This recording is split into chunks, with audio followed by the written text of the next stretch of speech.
Dortmund stumbles at the last hurdle. Leicester City goes from champions of England to championship. What went wrong with Liverpool and Chelsea? We will discuss all of it on this episode of the Football Rundown.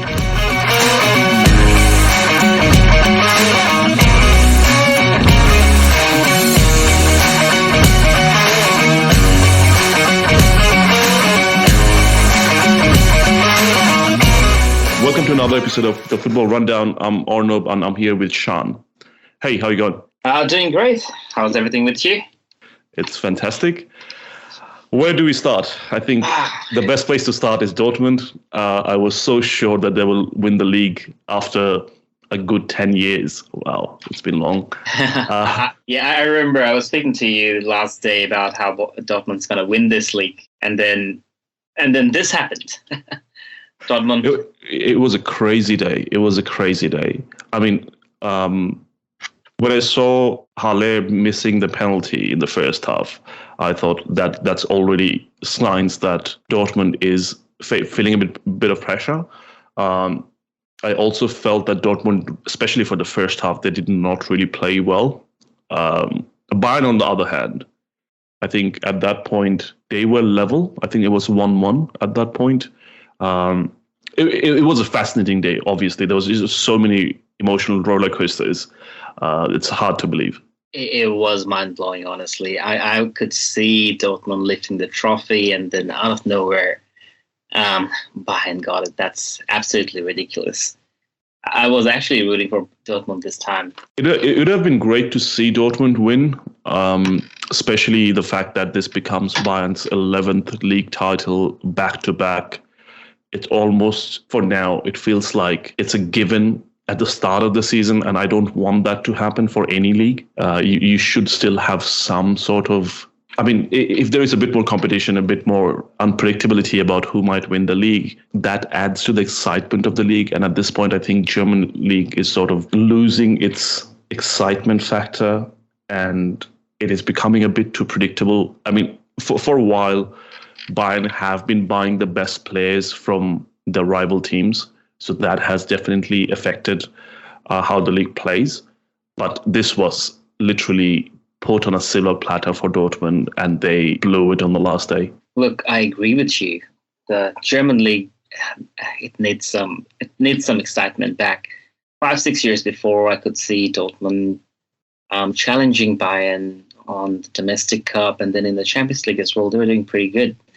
And then all of a sudden, people used to be scared of Dortmund. They didn't want to either face Dortmund or Bayern, like in the European Championship. But nowadays, it's like they don't actually care much. That fear factor has actually gone down.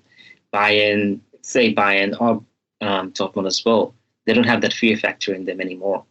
And what's worse is that Bayern has all the financial capability to, buy all those good players.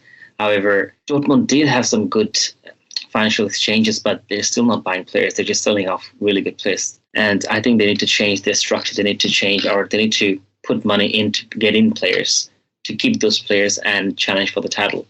I think, yeah, you're right. I think, especially with the talks of Bellingham now leaving during summer, I mean, will most probably go to Madrid, but then even if it doesn't go to Real Madrid, I'm pretty sure some other big team will pick him up. Saying that, I have to say Dortmund did have a decent team this time around. They did spend quite a bit during the transfer window.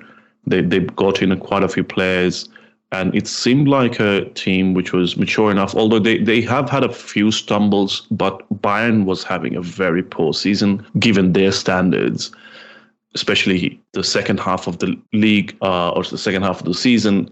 Dortmund would slip up, and then Bayern would slip up again and hand it back to Dortmund, and that's how it went. And on the final day, I thought this is the time when Dortmund will sort of stand up and not let that go and just hold on to the title. Especially defensively, I would have to say Dortmund on the day was quite poor. I mean, they were playing against a Mainz side who was mid-table. They were ninth, and they were not going to go anywhere, like even if they won the game. So they were already on holidays, from what I could understand.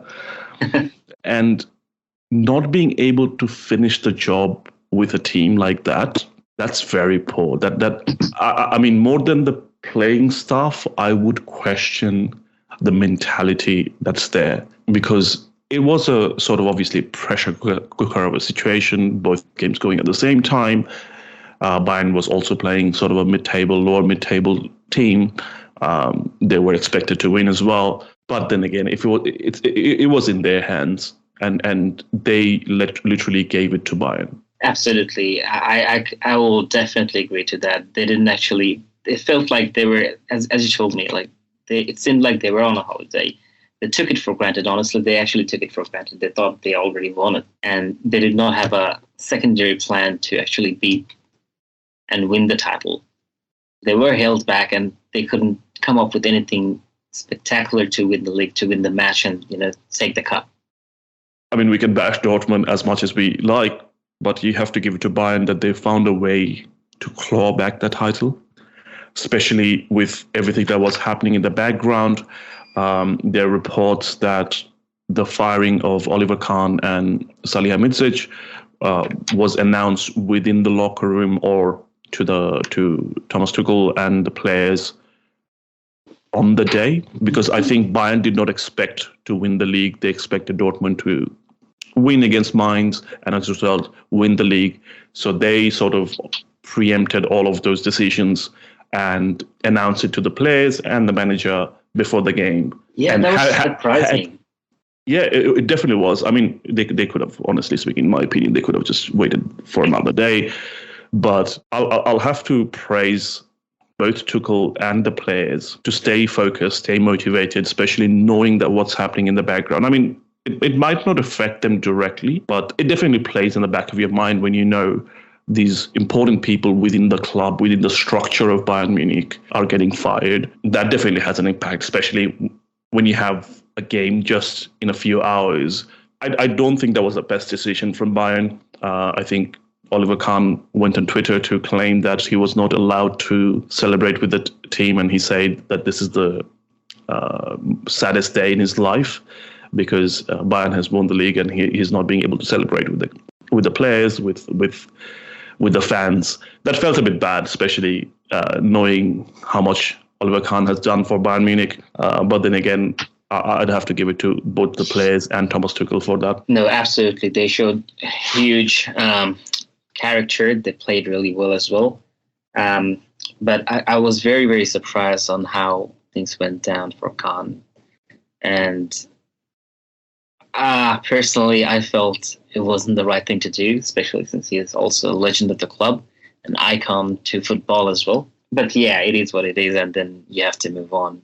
But they could have waited, and they could have actually added those people to the celebrations as well. Yeah, exactly. I think they weren't allowed in the stadium at all. Anyways, although I have to say, I mean, Bayern did a really good job, and especially in a transition season where you had stories about players fighting amongst each other, their manager Nagelsmann getting fired in the middle of the season, which is very unlike Bayern. But through all of that, they still pulled through and won the league. But my question becomes, can Dortmund bounce back from this? Winning a league would definitely boost their morale, even if they lost a few players during the summer, which they most likely would.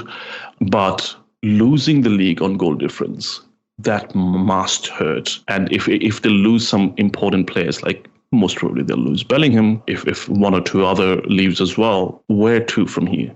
Look, that's absolutely right. I mean, that's going to hurt. That's going to hurt really, really bad. And coming to next season, if Bellingham's not there and if they lose some few more players, and that team chemistry won't be there, and that. But at the same time, I kind of feel like it's gonna be somewhat beneficial for them, because if you put in new energy, they might do something next year. If you had the same people around here, they might have like negative feelings towards it to win the league again. But injecting new players, injecting new energy to the team, that might actually be good for them. But the real thing is they actually need to put money in. They need to buy players. They need to make sure they stock up players, and then they can actually hold on to them. I definitely agree to that. I mean, it hasn't been Dortmund's way of running the club, but they might have to do it if they're really serious about winning the league or going for the big prizes. Moving on, I think we can switch our focus to Premier League. There has been a lot that has happened in the league.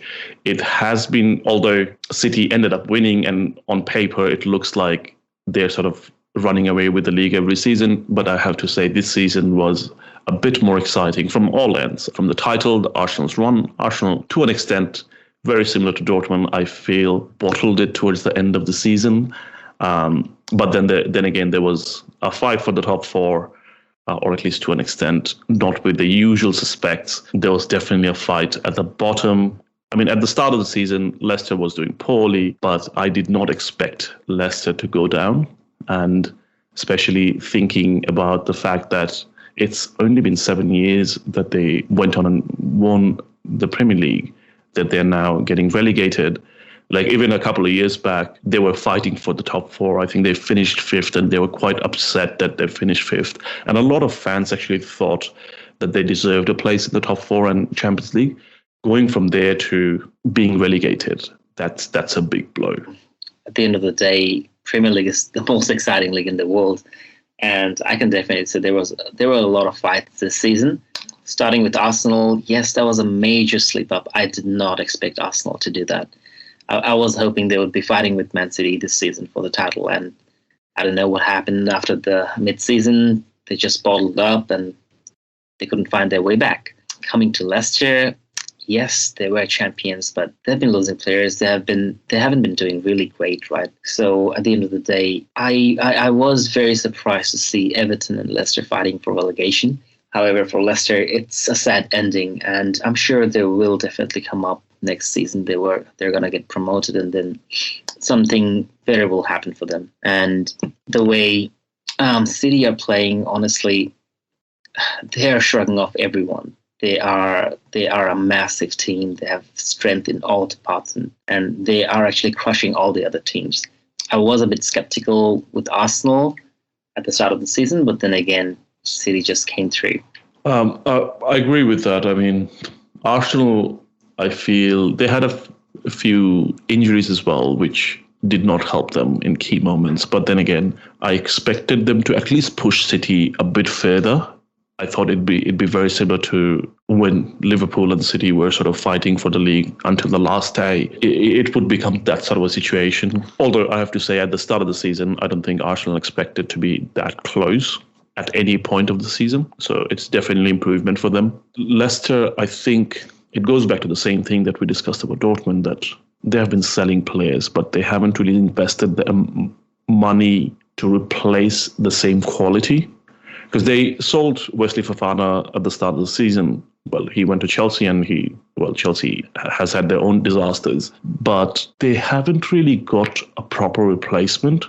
And if you look back to when they won the league, that win was built on a lot of grit and good defending. Like as a team at that point, obviously Leicester was playing mostly on counterattacks. But that also meant that for majority of the game, they were defending, and they were defending very well. I can't remember how many 1-0 wins Leicester had that season. But that also shows that how many clean sheets they went away with. This season, I felt like they dropped off on their defensive quality, and their whole organization fell off. I mean, it really started, I think, sometime last season as well, because they didn't really have a great last season, which should have been some signs, at least at the start of the season, to know that, look, we need to sort some of these things out, which felt a bit surprising, because I genuinely felt that Leicester, especially how they progressed since they came to the Premier League and how they've continued to build on their title win and slowly build a team. They have some really good individual players. Like if you talk about Maddison, Tielemans, and Ndidi as well, like a couple of seasons back, I knew some of the big names in Europe were quite interested in Ndidi. These sort of players, they did enough to attract them to the club. It's quite surprising that they did not think all of these through, or maybe they just became too complacent that it couldn't be them who gets relegated, and that sort of pushed them towards relegation. Yeah, that might be correct. But overall, I felt Leicester were not doing good, not just last season, even the season before that. when they won the league, they had that special something, and then they beat all the odds to take the title. But moving on, they lost Mahrez, things got scattered, and then they just lost the way. And I personally felt they did pretty well in the last few seasons. And this season obviously was not one of their best. I did not expect them to get relegated though. But there are strong teams, and new teams are coming on, like Newcastle got injected with money. I'm pretty sure they're going to do even furthermore next season. We'll definitely come to Newcastle in a minute, but just to finish up with Leicester, I think one of the biggest losses this season for Leicester was losing Kasper Schmeichel. I think during their title-winning season, he was one of the big influences. I mean, along with, like you said, obviously Mahrez that season was phenomenal. Kante was important. But from a locker room leadership perspective, I felt Kasper Schmeichel was quite important.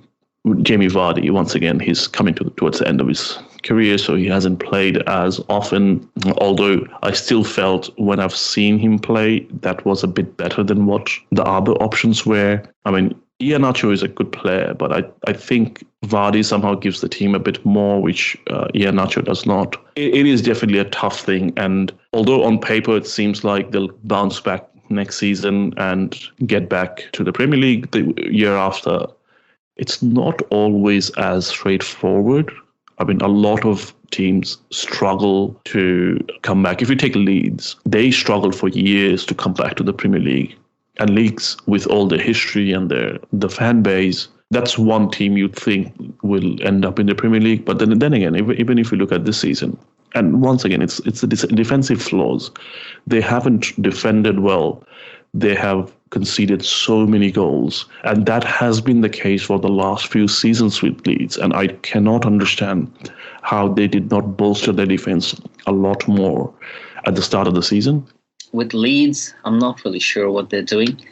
Haven't been actually seeing Leeds much, but definitely they need something extra. They need to get some new players. There are young players around, and I'm sure if they actually did a little bit extra, brought in some new players defensively, and even in midfield as well, it might actually help them for the next season. Let's take a look towards the top end of the league now.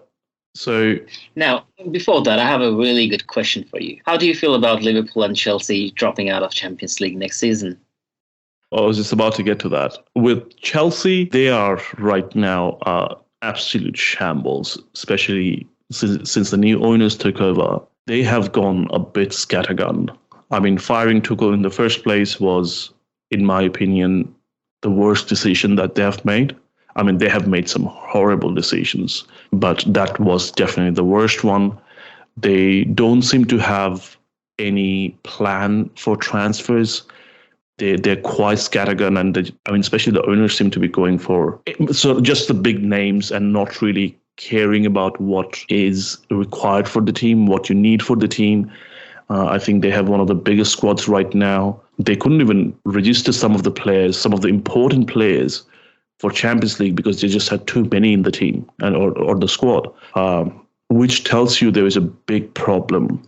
And we'll get to a bit more of discussion about that. But on Liverpool's side, I feel like they were unlucky with some of the injuries, especially Luis Diaz missing most of the season. I think without Luis Diaz, I don't think they had the same sort of intensity, the pressing up front. The same goes with the midfield. Fabinho, who was one of the best in the world, at least in my opinion, had a very poor season. He seems to be down on confidence.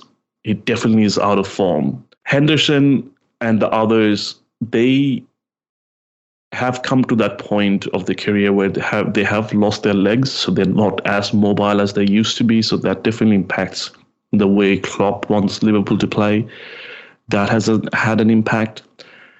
Van Dijk, in my opinion, has not been the same player since the injury that he had against Everton. So all in all, I mean, with Liverpool, I think this is a blip. I do not think this is a true reflection of where Liverpool is as a team, especially if Klopp continues.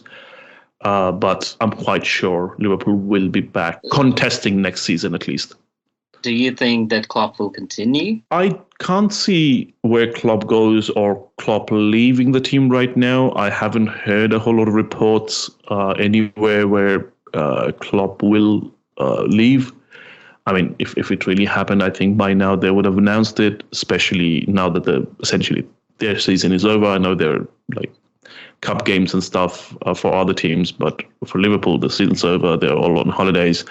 I think it would have been announced by now because I'm pretty sure the Liverpool owners and the board would want to move on to the next manager if that was the case. I don't think that's going to happen at this stage anymore.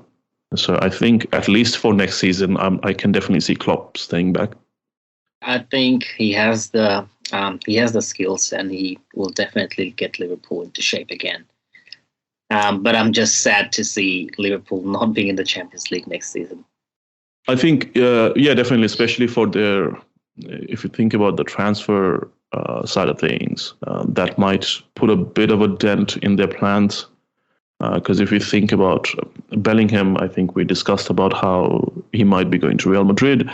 But if you go back like a year, there were strong connections made by some reliable journalists that Klopp is essentially waiting for Bellingham to join Liverpool this year, like at the end of this season. And now that they're missing on Champions League, that seems to have cooled down, and Bellingham has now sort of moved on to Madrid.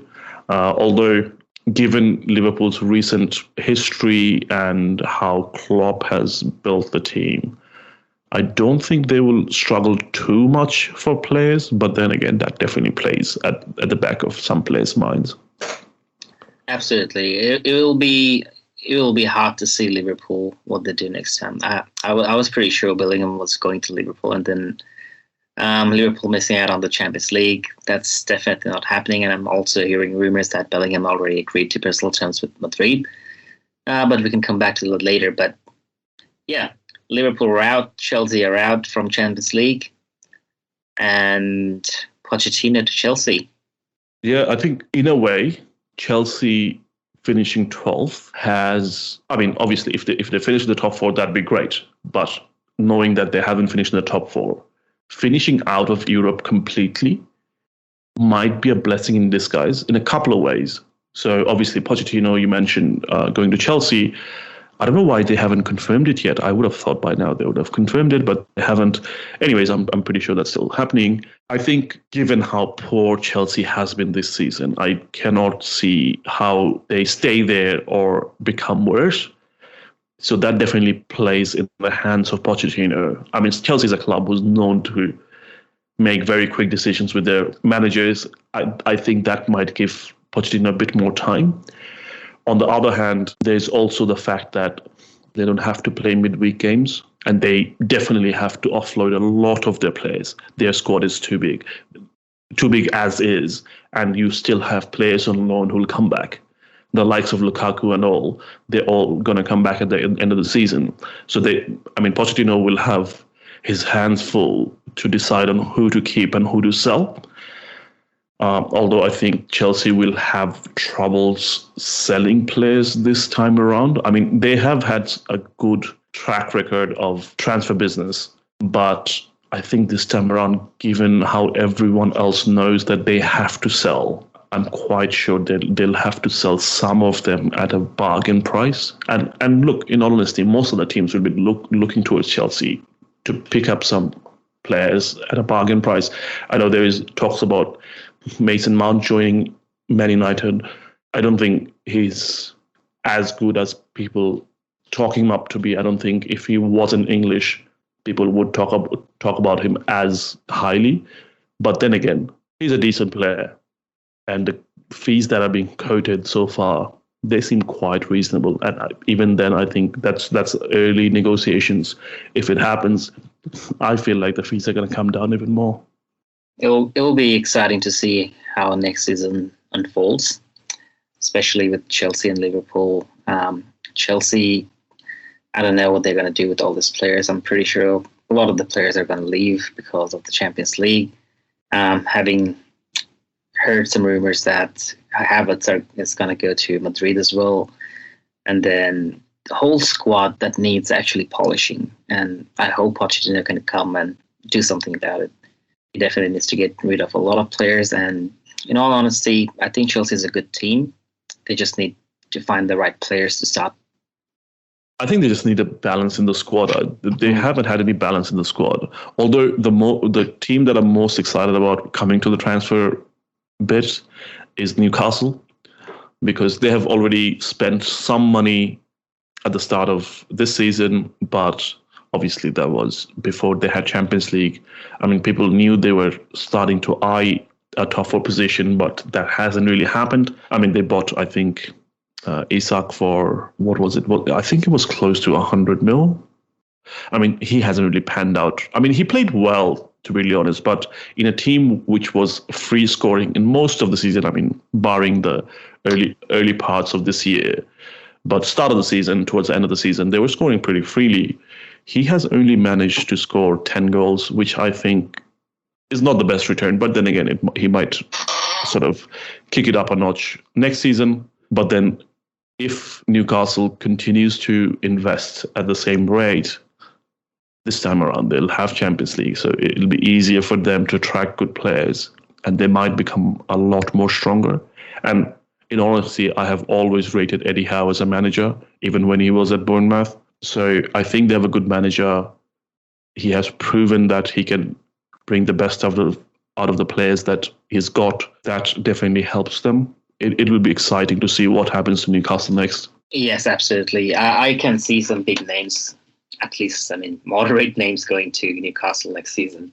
I had a pretty good hunch. I have a pretty good hunch that there is a possibility that Neymar might join Newcastle as well. But let's see what happens. I wouldn't think Eddie Howe would want Neymar, because he's got a good balance in the team. The players believe in the project. They're quite organized, and I mean, from a tactical perspective, I don't know if Neymar fits into that bill. I know PSG is sort of offering Neymar to anyone and everyone. There were rumors about Neymar going to Man United as well for a minute, but I think that has been since sort of disputed by both clubs, and I don't think Ten Hag wants Neymar in the squad. I think he wanted to get rid of all of the troublemakers, and which he has, at least in majority, been able to do. So I don't think Neymar's going to Man United either. I'm struggling to find a home for Neymar, to be really honest, at this point. But going back to Man United and Ten Hag, it feels like a turnaround and a half.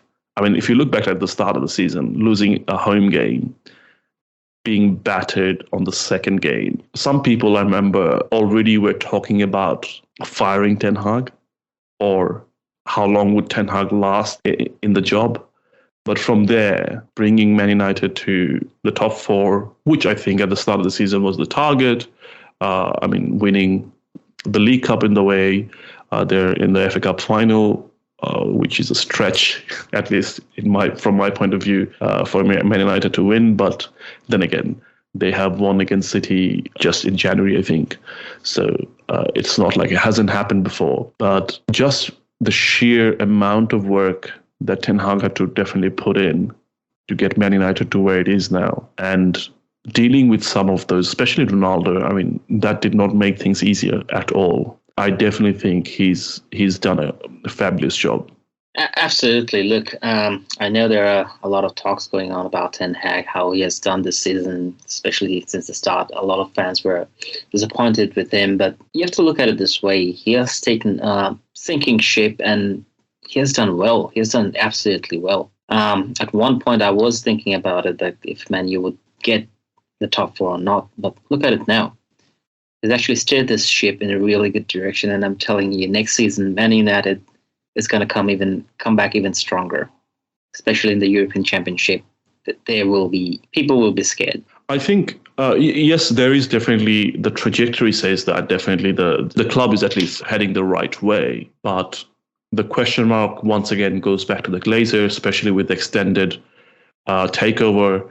And if the takeover does not happen before the transfer window, does that mean Man United does not spend as much? And if they don't, then that might make the club take a step back, because if you think about it, Man United definitely needs a striker that's been obvious to everyone who's watching the game. I mean, Rashford's done well, but I still feel he does better on the wing rather than through the middle. If you're talking about bringing in Kane, which has been the strongest link that has been made so far, I don't think Tottenham would let him go for anything cheap. I know that he has got a year left on the contract, but then again, if that's the case, and say if United has only 120 million to spend, Kane would pretty much, any striker would pretty much take most of it. They still need at least a defender, one midfielder at least, even if Sabitzer stays on.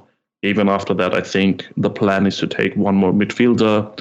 There are question marks about De Gea, and getting a goalkeeper these days is not really cheap, especially when clubs know it's Man United who's coming for the player. So the takeover definitely becomes a big question mark, and I think that's where things might go a bit awry, just because they might not be able to, or Ten Hag might not be able to invest the amount of money that he needs to. And I mean, everyone understands, although Man United has spent a lot of money over the last few years, but then again, I don't think they've spent it wisely. I mean, they got Harry Maguire for £80 million. If you think on those terms, the squad definitely needs a lot of good players. And I think after the Chelsea game, Ten Hag mentioned quite directly that to challenge for the title or anything, or for the big prizes, United needs better players. Look, that's absolutely correct. I mean, United has some pretty good players right now, but, to be on that stage, to portray that dominance over the world football, they need to have better players. I can definitely, when I was saying that they will be a stronger team, yes, they are a stronger team right now. No one's going to take Man United just like that. They will have to do a lot of work when they're playing against Manchester United, but at the end of the day, what Ten Hag is doing is absolutely incredible. He's building the team. He is throwing in tactics that was missing from the team. That compassion, that desire to win, all of that is coming to place. And Ten Hag is actually doing a good job. If he gets 2 or 3 really good players in the squad, Man United will be devastating next season. And on top of that, I know Man United wasted a lot of money, not wasted, actually. They've used a lot of money the last few seasons. They had good players, they had bad players as well. But yes, I think it's time that they need to start looking for long-term players. I know when they bought in Casemiro, it was for a short-time plan, but they need to start thinking long-term right now. And especially with De Gea, he has done absolutely incredible in his career in Manchester United, but I think it's time that Man United learn to move on from De Gea as well. He has served pretty well, but he's old now. And you can see mistakes that were possibly you could not even think about in the last few seasons. Definitely. I mean, De Gea's game has definitely started dropping last season. I mean, last season I wouldn't blame him as much, just because the entire team played so poorly that he could not just point him out. But this season, definitely, especially the style of play Ten Hag wants to bring in, I don't think that really fits with De Gea. He has improved from the start of the season with his distribution, but I still think his distribution is not at the standard of a modern goalkeeper, especially when you think about goalkeepers like Ederson, Alisson, even Courtois. He's definitely not at that standard. And if United wants to continue down this path, they would need a goalkeeper who's not just a shot stopper, but can play football. It'll be interesting to see what happens, because next season, City, as usual, will once again be towards the top, but it'll be interesting to see who can get close to them or give them a run. There are quite a few teams, even with the top 4 next season, will be quite tight. I mean, we haven't even discussed Tottenham, although given how Tottenham's going and the way they're running the club, I can't see them doing much. But all in all, the next Premier League season is shaping up to be a pretty exciting one already. Can't actually wait for the next season to start. Obviously, we're going to see some really good transfer in between. Let's talk about the FA Cup final. I mean, FA Cup, final, I think we'll definitely have a chat about that when we get closer to the game itself. I think the game's on the weekend. We'll definitely have a preview for that. But on the just off the face of it, given how City has played recently and Man United have played recently, City are outright favourites. United won against City in January, where I have to say they definitely deserve the win. But saying that, especially over the last few weeks, I feel like United's form dropped a bit. Rashford is not in the same form he was a few months back. The midfield is not controlling the games as much as it did earlier in the season. Especially if you look at the game against Chelsea or even the one against Fulham, like the one against Chelsea definitely played better than Man United in the midfield. It's just that Chelsea could not defend, could not finish off their chances. But then they had good chances. And it could have been a very different game if Chelsea finished some of their chances. On the other hand, you have to say Man United, from a character perspective, psychologically, they're in a very good place. I think they have ticked off their major target for the season, which is finishing top four.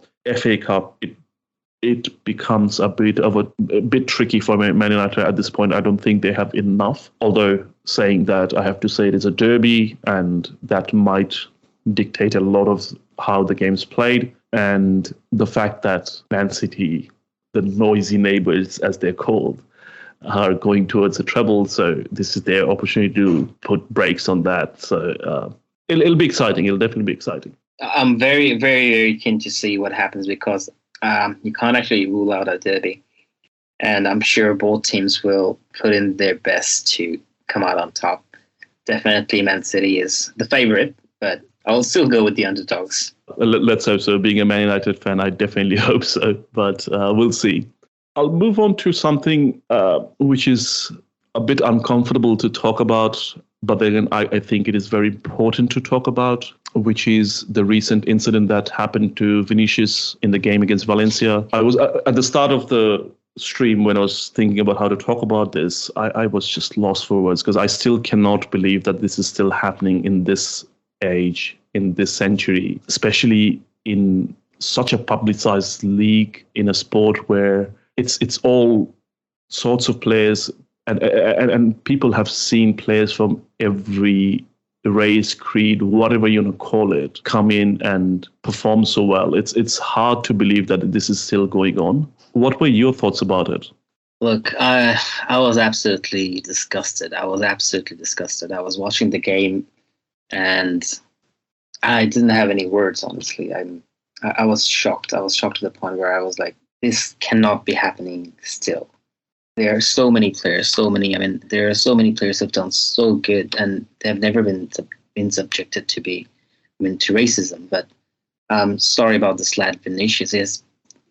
There was this whole stand in Valencia that started swearing at him, and I was surprised that the game did not stop. I was surprised that the referee kept on going. And moreover, I was surprised with the Real Madrid team willing to still play the game. I agree to some. I understood some of it.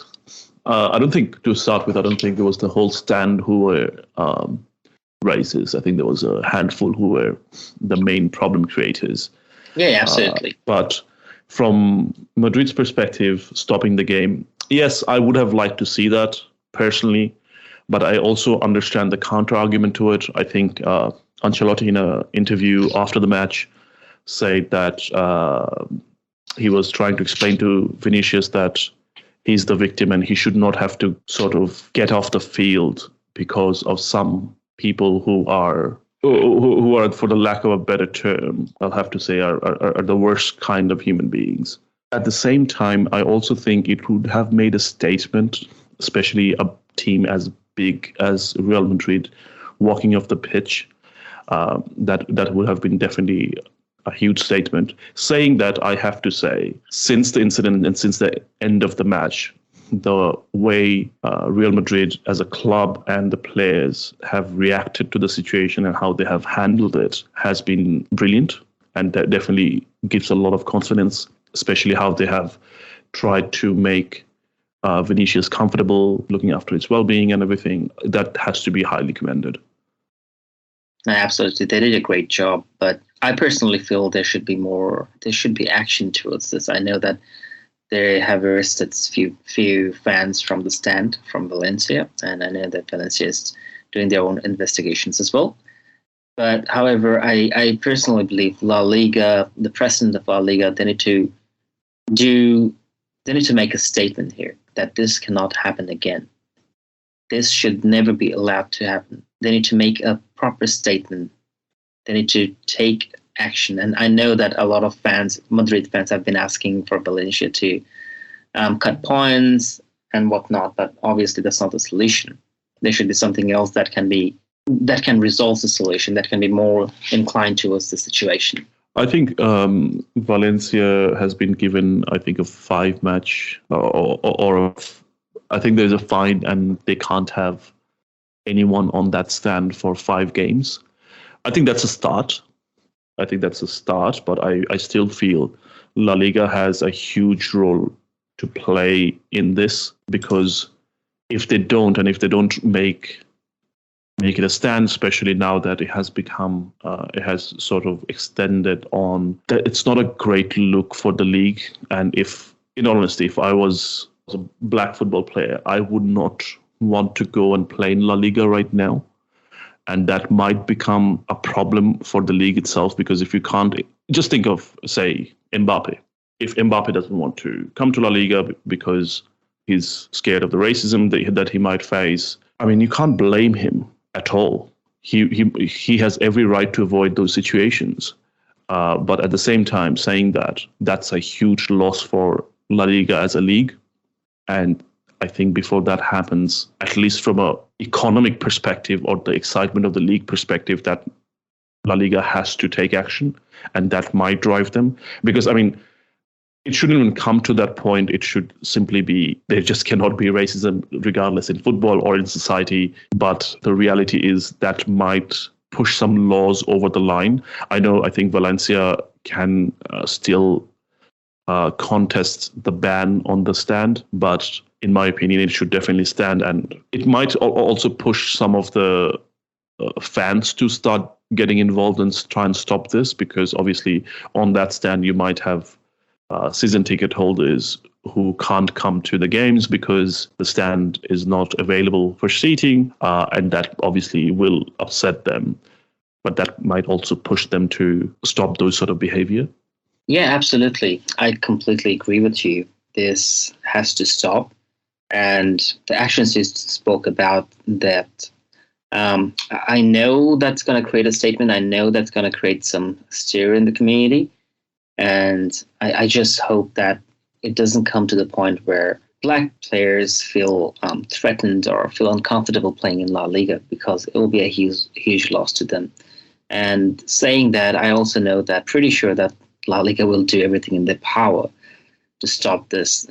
Because look, if we're talking about Mbappe as well, yes, he's not going to come if there's racism going on in La Liga, and we will definitely see a lot of players not coming in, and then that's going to hurt them economically. So I personally believe that's not going to happen. That's not where I can see things going. But I just hope that they take action as soon as possible, resolve this, make players feel more comfortable. Yeah, that's it. There's nothing much we can do about it. All we can do now is not forget about this incident and stay in support with the players like Vinicius who face this abuse, and keep these conversations open as long as there is racism still going around in the game or in society. And it is almost a responsibility at this point for us to make sure that we talk about it and we get rid of it. That's it from us this week. Join us next week for another episode when we preview the FA Cup final and other hot topics. Please like and subscribe, and let us know what you want to hear about in the comment section. See ya. See ya.